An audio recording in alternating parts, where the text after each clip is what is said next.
പലപ്പോഴായിട്ടും എൻ്റെ clients, well-wishers, friends ഇവരൊക്കെ ചോദിക്കാറുള്ള ചോദ്യമാണ്, നിങ്ങൾ മൾട്ടി ഡൊമൈൻ ഏരിയാസിൽ കൺസൾട്ട് ചെയ്യുന്നത്?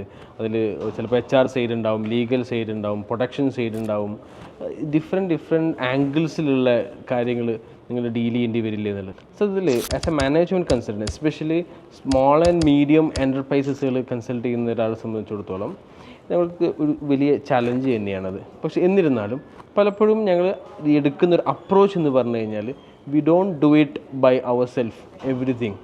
എല്ലാ കാര്യങ്ങളും നമ്മൾ സ്വയം ചെയ്യുക എന്നുള്ളതായിരിക്കില്ല ഞങ്ങളുടെ അപ്രോച്ച്.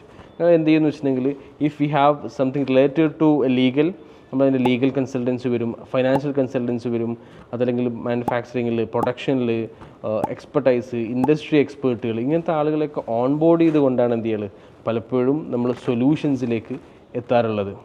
അപ്പോൾ എങ്ങനെയാണ് ഈ മൾട്ടിപ്പിൾ കൺസൾട്ടൻസ് ഒരു സിംഗിൾ പ്രോജക്റ്റിൽ വർക്ക് ചെയ്യുന്ന സമയത്ത് ഒരു സിംഗിൾ കോൺസെപ്റ്റിലേക്ക് അല്ലെങ്കിൽ സിംഗിൾ പോയിന്റിലേക്ക് എത്തിക്കുന്നതെന്ന് വെച്ച് കഴിഞ്ഞാൽ, ഞങ്ങൾ ഇതിന് ഹൈപ്പോത്തിസിസുകൾ സെറ്റ് ചെയ്യും. നമ്മൾ ഒബ്ജക്റ്റീവുകൾ, ഔട്ട്കംസ് ഇതെന്ത് ചെയ്യും, ഓരോ ആക്ടിവിറ്റിക്കും ഡിഫൈൻ ചെയ്ത് അതിലേക്ക് നമ്മൾ എത്തുന്നുണ്ടുള്ളത് ഞങ്ങൾ ഒന്നിച്ചിരുന്ന് റിവ്യൂ ചെയ്തിട്ടാണ് എന്ത് ചെയ്യുക പലപ്പോഴും ക്ലയൻസിന് എന്ത് ചെയ്യാറുള്ളത്, ഞങ്ങൾ കമ്മ്യൂണിക്കേഷൻസ് പോകാറുള്ളത്, നമ്മൾ ഔട്ട്കംസ് ഡെലിവർ ചെയ്യാറുള്ളത്. അപ്പോൾ അത്തരത്തിലൊരു ഹോളിസ്റ്റിക് അപ്രോച്ച് എന്നുള്ളതാണ് നമ്മൾ മാനേജ്മെൻറ്റ് കൺസൾട്ടൻസി പൊതുവിൽ നമ്മൾ സ്വീകരിക്കുന്ന ഒരു രീതി. അതിലൂടെയാണ് എന്ത് ചെയ്യുന്നത് നമുക്കൊരു ക്ലയൻറ്റിനൊരു കംപ്ലീറ്റ് സൊല്യൂഷൻ പ്രൊവൈഡ് ചെയ്യാൻ വേണ്ടിയിട്ട് സാധിക്കുന്നത്.